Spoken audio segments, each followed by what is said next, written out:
कई जो ड्रग्स हैं उनका कोलकाता तक गया हुआ है, जो आपके कैंडुला लगाते हैं वो भी गया है।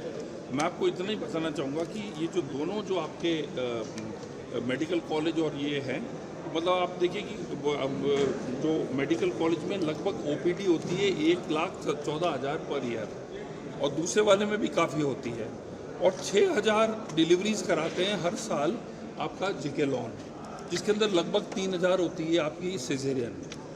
और इन दोनों हॉस्पिटल्स के अंदर इतने लोग क्यों आते हैं? जब हमने महायोजना भी दी हुई है जिसके अंदर लोग प्राइवेट कोई भी इंडिया के अंदर एम्पैनल हॉस्पिटल हो वहाँ पर अपना चॉइस का डॉक्टर ले सकते हैं, पर लोग आते हैं बिकॉज उनको वहाँ पर एक आस्था है। अब जो 6,000 ऑपरेशन इनके डिलीवरीज होती है, 3,000 आपके सिजेरियन होते हैं, वहाँ की मृत्यु दर जो है इस 0.1 to 0.2%, मतलब 1% भी नहीं है। जो भी हुआ है सबसे पहले तो था कि इंस्ट्रूमेंट्स पे हो सकता है कोई इन्फेक्शन। दूसरा पॉइंटर आता है कि आपकी दवाइयों के ऊपर इसके अंदर ये दो, क्योंकि कोटा के अंदर ही और अपने 2 हॉस्पिटल सरकारी के अंदर अचानक 2 दिन के अंदर ये क्या हुआ, ये इम्पोर्टेंट चीज़ ये है। एम्स की टीम भी कल आके चली गई ताकि आप लोग नहीं कहें कि भाई आपने उच्च स्तरीय जांच नहीं करी।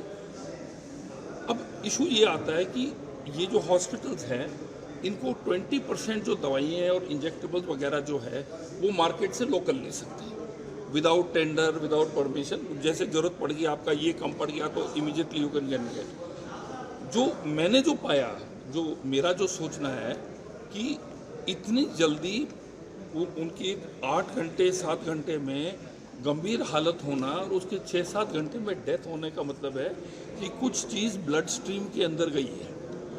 अब उसमें ये भी हो सकता है कि इंजेक्टेबल जो दवाई भी की गोली से भी ऐसा रिएक्शन नहीं होता है। अब इसके अंदर ये भी हो सकता है आईवी फ्लूइड, जैसे मान लो है अच्छी कंपनी का सब कुछ चाहिए, स्टोरेज उसकी सही नहीं हो, that could be one reason इसका है।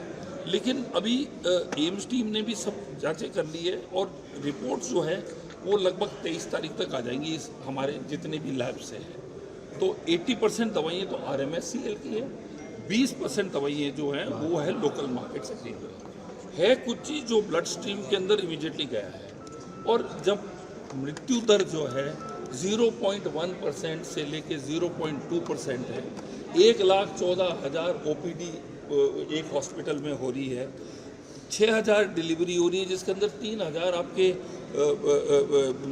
ये सिजेरियन हो रहे हैं। तो मैं सोचता हूँ कि ये ज़रूर कोई एक्सटर्नल चीज़ है जिससे ये डेथ हुई है। इसका हमें 23-40 तक, हम जब तक एम्स की भी रिपोर्ट आ जाएगी तो काफ़ी मिस्टीरियस है।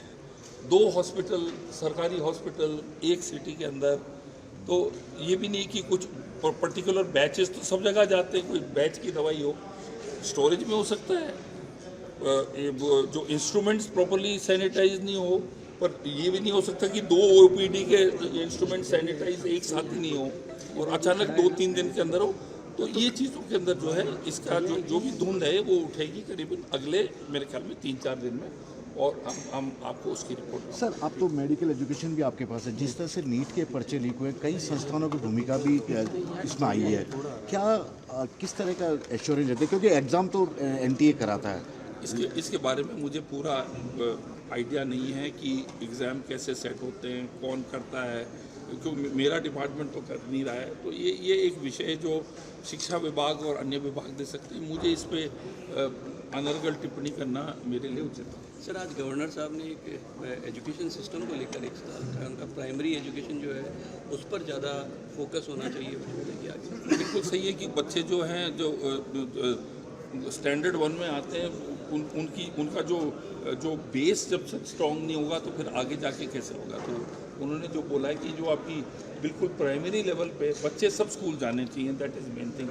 अटेंडेंस पूरा होना चाहिए, खाली स्कूल में जाए माँ बाप अटेंडेंस नहीं करे, तो वो मैं सोचता हूँ कि हमारे एजुकेशन की, हमारे देश की जो नींव है वो ये बच्चे हैं और इनकी एजुकेशन। मंत्री जी, कोटा का जो प्रकरण हुआ उसमें हालांकि आपने कुछ कार्रवाई भी की है, रिपोर्ट का इंतजार है, लेकिन प्रारंभिक तौर पे आपने जिन लोगों को हटाया है, क्या वास्तविकता में? देखिए ऐसा है कि गायनोकोलॉजिस्ट जो का हेड है और जो ऑपरेशन थिएटर का हेड है, अब जब तक जांच निष्पक्ष होगी, ड्रग्स की जब रिपोर्ट आएगी ये होगी, हम किसी तरीके से उनको ना तो कोई पनिशमेंट दे रहे हैं, उसका एक तरीके का है कि जिम्मेवारी इनकी देख रेख में ये हुआ।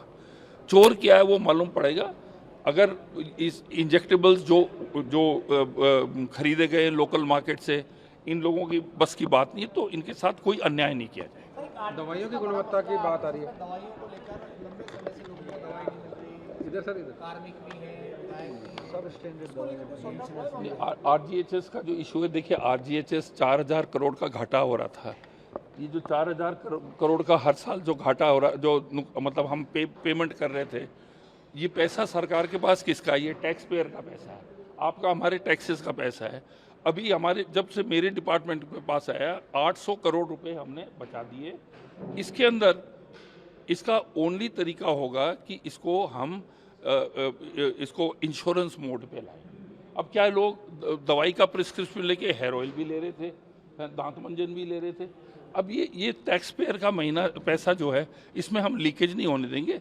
हम धीमे धीमे इसको सुधार कर रहे हैं। 800 करोड़ रुपए हमने 4000 के घाटे से कम कर लिया है, और हम धीमे धीमे स्लोली जो एक सिस्टम को बिगड़ने में इतने वर्ष लग गए, मतलब बहुत सालों से ये सब हो रहा है, इसको सुधारने के अंदर मुझे थोड़ा सा समय माना जा रहा है सर, ये अब इंश्योरेंस ही करेंगे अब आप इसके देखिए साहब, ऐसा इसके अलावा कोई रास्ता नहीं है।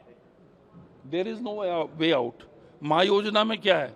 आपका एम्पैनल्ड हॉस्पिटल है, आपका क्लाइंट है, आपका इंश्योरेंस एजेंसी है।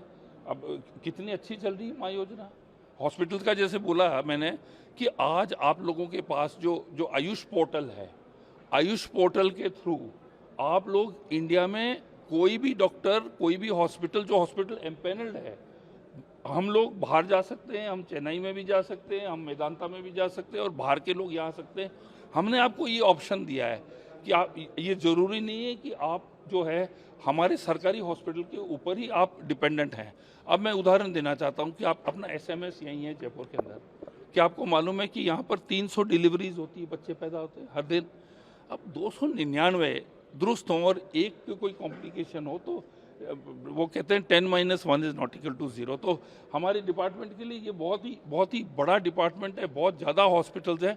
क्या आपको मालूम है कि सब सेंटर्स को भी आप मिला लें तो हमारे टोटल 23,000 हॉस्पिटल्स हैं हमारे पूरे प्रदेश के अंदर।